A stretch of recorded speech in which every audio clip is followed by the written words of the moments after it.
Qalbim pora. Muallif Nigina Nurulloyevna. Hikoyani tinglashdan oldin YouTube sahifamizga obuna bo'ling. Hikoyani davomini birinchilardan bo'lib tinglamoqchi bo'lsangiz, hoziroq kommentariyada qadab qo'yilgan link orqali o'tib, Telegram sahifamizga obuna bo'ling. Siroch esa panjaralarni g'ichirlatib ushlagancha tish-tishiga qo'yib turardi. Uning qalbida endi nafaqat sog'inch, balki dahshatli bir nafrat uyg'ongandi. Faridun, dedi Siroj past ovozda.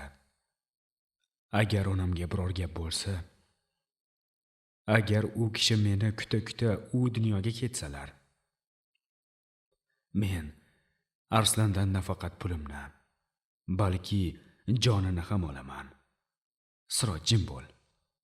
Hozir hammasi eshitilyapti, deb shivirladi Faridun. Biz tirik qolishimiz kerak. Nigora kutyapti, sening onang kutyapti. Biz bu yerdan chiqishimiz kerak. Ammo chiqish yo'li ko'rinmasdi. Tongga yaqin ularga hukm o'qildi. Deportatsiya. Bu degani hech qanday pulsiz, sharmandalarcha yurtdan haydalish va 5 yilgacha qaytib kelmaslik edi. Bu Siroj uchun onasining o'limiga rozi bo'lish, Faridun uchun esa Nigoradan abadiy ayrilish degani edi. Chunki aziz qishloqda allaqachon mish-mish tarqatib bo'lgandi. Faridun Rossiyada qamalib ketibdi. U endi hech qachon qaytmaydi. Siroj tilidan poyezd charxlarining taqtaqi go'yo onamning to'xtab borayotgan yurak urishlarini sanayotgandek edi. Har bir temir tovushi yuragimga pichoq bo'lib sanchilar, har bir chaqirim meni najotdan emas, balki oxirgi umidimdan uzoqlashtirayotgandek edi. Bizni deport qilishdi. Pulsiz, sharmandalarcha 5 oylik umrimizni o'sha Dog'istonning sovuq devorlariga suvoq qilib qaytdik. Lekin hozir na cho'ntagimdagi bo'shliq, na taqdirimning adolatsizligi meni qiynardi. Faqat bir narsa, onamning nafasi. Qishloq bekatiga tushganimizda bahor edi. Daraxtlar gullagan, havo muattar bo'lishiga qaramay, mening nazarimda butun dunyo qop-qora tusga kirgandi. Men o'z mahallamga, qadrdon darvozam tomon yugurib borar ekanman. Uzoqdan hovlimiz oldidagi odamlarning gavjumligini, to'planib turgan mashinalarni ko'rib, yuragim shu etdi. Bu shovqin najotniki emas, musibatniki edi.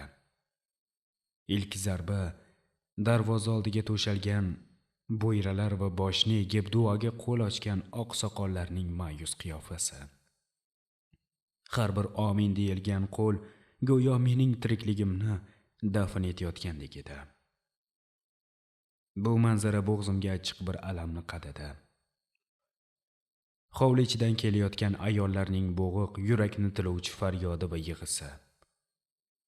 Men oyoqlarimni zo'rg'a sudrab, uy ostonasiga qadam qo'ydim. Hamma menga achinish bilan qarardi. Keldi. Oxiri keldi degan shivir-shivirlar qulog'im ostida momaqaldiroqdek jarangladi. Xona o'rtasida sovuq polda oqma togi, kafanga o'ralgan, jonsiz va muzdek gavda. Uning volidasi. Dunyoning tayanchi, mening borlig'im onam. Men onamning yuzini oxirgi marta ko'rish uchun engashganimda, uning yuzida sokinlik emas, balki o'g'lining diydoriga bo'lgan tashnalik va aytilmagan armonlar qotib qolgandek edi. U meni kutgandi. Oxirgi nafasigacha, yuragining oxirgi zarbasigacha meni qidirdi. Men o'sha la'nat pullarni, o'sha Arslanning qasrini deb uning so'nggi nigohiga kechikkandim. Onajon, bu faryod mening ichimdan emas, balki parchalangan ruhimdan chiqdi. Kechiring. Meni kechiring. Men uning sovuq qo'llarini yuzimga bosdim. Bu qo'llar Dog'istonga ketayotganimda meni duo qilib kuzatgandi. Endi esa ular toshdek sovuq. Men ularni isitolmasdim. Pul topmadim, najot keltirmadim. Faqatgina o'z dardimni olib keldim. Shu soniyada ichimda nimadir sindi. Pokisroq o'ldi. Endi uning o'rnini faqat bitta tuyg'u egalladi. Qasos. Arslan Magomedovich nafaqat meni qullikka soldi. U onamni o'ldirdi. U mening dunyoyimni kul qildi. Faridun yonimda turib yelkamdan tutdi. Uning ham ko'zlarida yosh, uning ham qalbida xuddi shunday og'riq. Lekin biz endi avvalgi yigitlar emasdik. Biz taqdiri o'g'irlangan, baxti toptalgan soyalar edik. Faridun Sirochning musibatiga yelkadosh bo'ldi. Ammo uning o'z ichida ham sokin bir bo'ron qaynardi. 2 haftalik motamdan so'ng u Nigora uchun kurashni boshlashga qaror qildi. Biroq Azizning soyasi allaqachon ularning ostonasiga yetib kelgandi. Faridun tilidan. Sirochning onasini tuproqqa qo'yganimizdan keyin qishlog'imiz ustiga allaqanday og'ir sukunat cho'kkandek bo'ldi. Do'stimning ko'zlarida o'sha tiniqlik yo'qolib, o'rnini sovuq bir bo'shliq egallagandi. Men uni yolg'iz qoldira olmasdim. Lekin Nigoraning taqdiri ham qil ustida edi. Oradan 2 hafta o'tgach, onamni va xolamni Nigoralarning uyiga sovchilikka jo'natdim. Cho'ntagimda Dog'istondan olib kelingan oltinlar emas, balki faqatgina vayron bo'lgan orzular va bitmas tuganmas muhabbat bor. Faridun bolam. Azizning sovchilari allaqachon ostonani yedirib bo'lishibdi, dedi onam xavotir bilan. Bizning borishimiz foyda berarmikin? Onajon, siz boring. Qalbning bahosi pul bilan o'lchanmasligini ularga eslatib keling, dedim men qat'iyat bilan. Biroq Aziz ham bo'sh kelmadi. Mening qaytganimni eshitishi bilan u o'z makkorligini ishga soldi. U qishloq oralab Faridun Rossiyada jinoyat qilib deportatsiya bo'lib kelibdi. Uning kelajagi yo'q. U qaroqchi degan mishmishlarni tarqatib yubordi. U Nigoraning otasiga bosim o'tkazish uchun nafaqat boyligini, balki mening ismimni bulg'ashdan ham to'ymadi. Nigora tilidan. Faridun akamning qaytganini eshitgan soniyamda nafasim ichimga tushib ketdi. 5 oy. 5 oy davomida Aziz menga necha bor uchrashuv taklif qildi. Ota-onam necha bor meni majburlashdi. Lekin men bir marta bo'lsa ham uning ko'zlariga qaramadim. Men Faridun akamga va'da bergandim va o'sha va'da mening hayotim edi. Qizim, Azizning oilasi juda obro'li. Faridun esa uning taqdiri noaniq, derdi otam dasturxon ustida. Ota, agar meni Azizga bersangiz, faqatgina jasadimni uzatasiz, dedim birinchi marta otamning ko'ziga tik qarab. Mening bu jur'atim otamni hayratga soldi. Faridun akamning sovchilar kelganda yuragim quvonchdan emas, balki xavotirdan titradi. Oshxona eshigi ortida turib, otamning sovuq rad javobini eshitdim. Mening qizimning taqdiri allaqachon hal bo'lgan. Faridunga aytinglar, qizimni tinch qo'ysin. Bizga deport bo'lgan kuyov kerak emas. Onamlar chiqib ketishganda dunyo boshimga ag'darilgandek bo'ldi. Aziz esa shu kuniyoq darvozamiz tagida paydo bo'ldi. Uning yuzidagi zafarli tabassum meni nafratga to'ldirdi. U Faridun akamni oradan yo'q qildim deb o'ylardi. Lekin u bilmasdiki, vafo faqat ko'rinishda emas, balki bir-birini his qilishdadir. Men deraza ortidan Azizga nafrat bilan boqdim va ichimda qasam ichdim.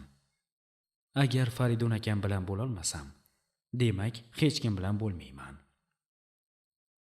Faridun tilidan. Onamning gaplari yuragimga qaynab turgan qo'rg'oshindak quyildi.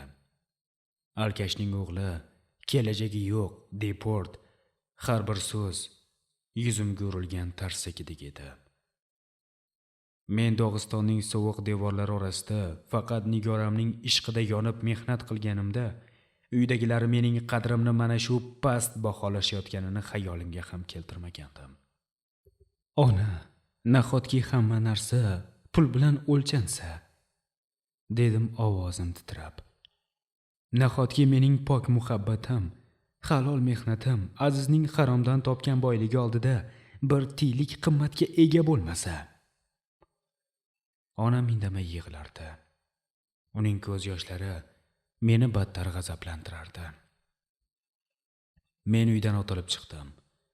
Qishloq ko'chalari bo'ylab yurarkanman, har bir uy, har bir daraxt menga qarab, sen kambag'alsan, sen hech kim emassan deb pichirlayotgandek tuyulardi. Men Sirojning yoniga bordim. U hali ham onasining qabri boshida. Ko'zlari bir nuqtaga qadalgancha o'tirardi. Siroj, eshit. Bu dunyoda nafratdan boshqa narsa qolmabdi. Agar cho'ntagingda pullaring bo'lmasa, hatto sevganingni ham sendan tortib olisharkan. Men boy bo'laman, Siroj. Shunday boy bo'lamanki, Aziz mening oyog'im tagida yer tishlaydi. Nigoraning otasi esa qizini menga berish uchun o'zi yalinib keladi. Siroj sekin boshini ko'tardi. Uning nigohida menikiga o'xshash bir sovuq alanga yonardi. Boy bo'lish uchun nima qilish kerak? Biz halollik bilan nimaga erishdik? Onam o'ldi. Sening baxtingni esa o'g'irlashyapti. Nima qilish kerak bo'lsa qilaman. Qo'llarim qadoq bo'lsa-da, aqlim o'tkir. Men o'z yo'limni topaman.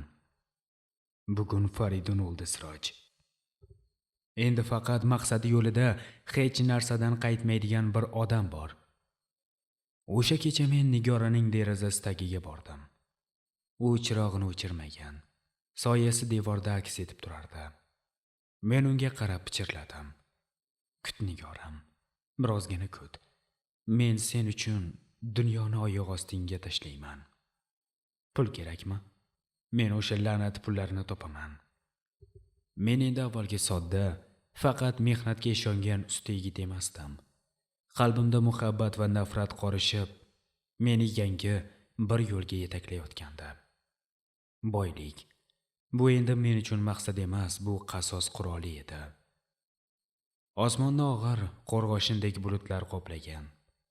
Go'yo tabiat ham bizning fojiamizga motam tutayotgandek.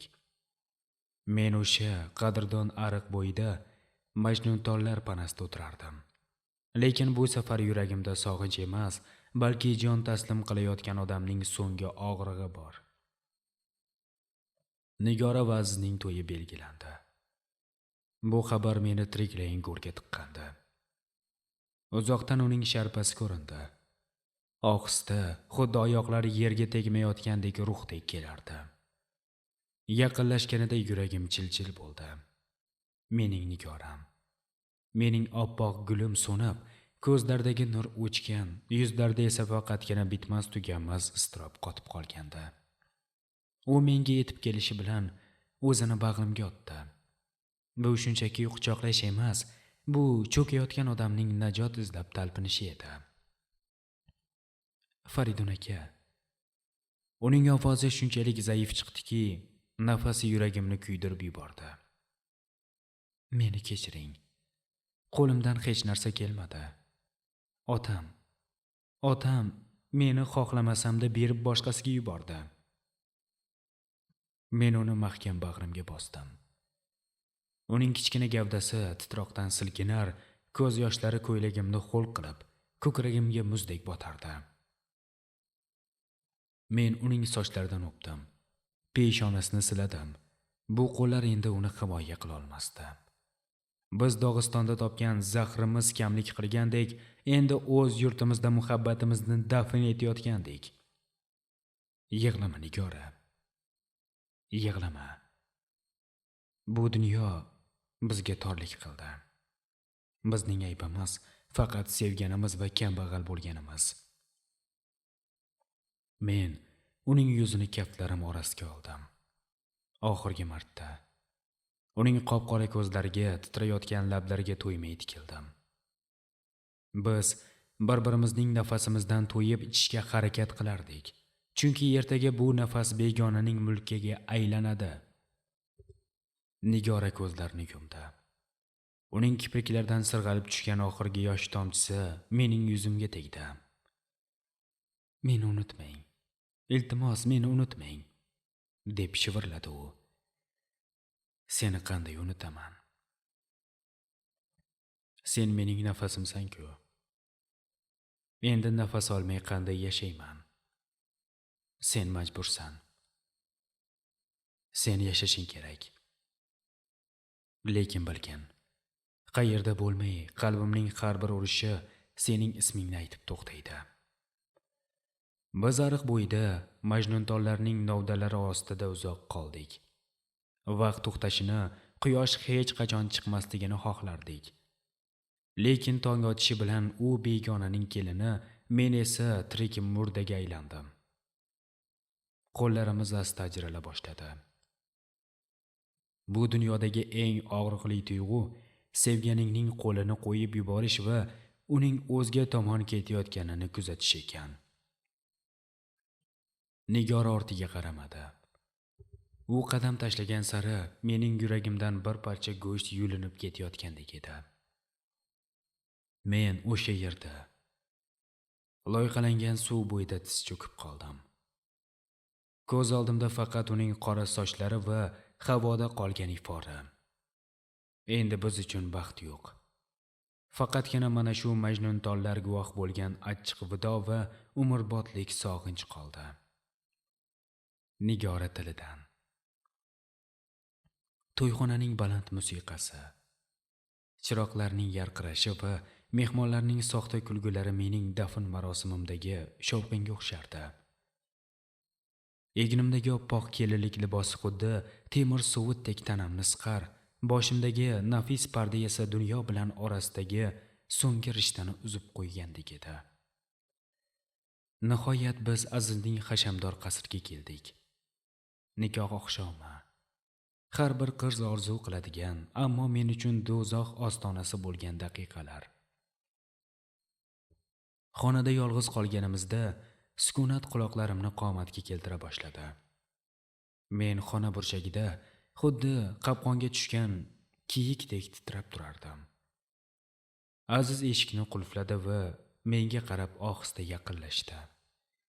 Uning yuzida zafar quchgan odamning mash'um ifodasi bor edi. "Mana Nigora", dedi u kurtkasini yechib karavot chetiga tashlarkan. "Oxiri meniki bo'lding. Pul va kuch nimalarga qodirligini endi tushungandirsan." Men indamadim. Faqatgina barmoqlarimni mahkam qisib yerga tikildim. Ko'z oldimda Faridun akamning ma'yus nigohi turardi. "Menga qara." Azizning ovozi to'satdan keskinlashdi. U yaqin kelib, ikki qo'li bilan yelkamdan mahkam tutdi. Uning barmoqlari nozik terimga botib, og'riq bera boshladi. "Endi sen Faridunning emas, mening xotinimsan. U la'nati gadoyni xayolingdan chiqarib tashla." "Hech qachon", deb shivirladim. Ovozim titrasa-da, ichimdagi isyon so'nmagandi. "Siz mening tanamni sotib olgandirsiz. Lekin yuragim baribir uniki bo'lib qoladi. Sizni hech qachon sevmayman." Bu gap Azizning jahlini chiqardi. Uning ko'zlarida vahshiy bir alanga yonib, yuzi g'azabdan burishdi. "Demak shunday. Hali ham o'sha ustani o'ylayapsanmi?" U meni siltab yubordi. "Men senga kimligimni ko'rsatib qo'yaman. Menga bo'ysunishni o'rganasan." U meni hurmat qilishni, ayol sifatida qadrlashni xayolga ham keltirmasdi. Uning uchun men faqatgina Faridundan tortib olingan bir o'lja edim. Aziz meni majburlab o'z xohishiga bo'ysundirishga harakat qilarkan, men faqat ko'zlarimni yumib, ichimda "Faridun aka, meni kechiring" deb qaytarardim. Har bir teginish, har bir sovuq nafas ruhimni parchalab tashlardi.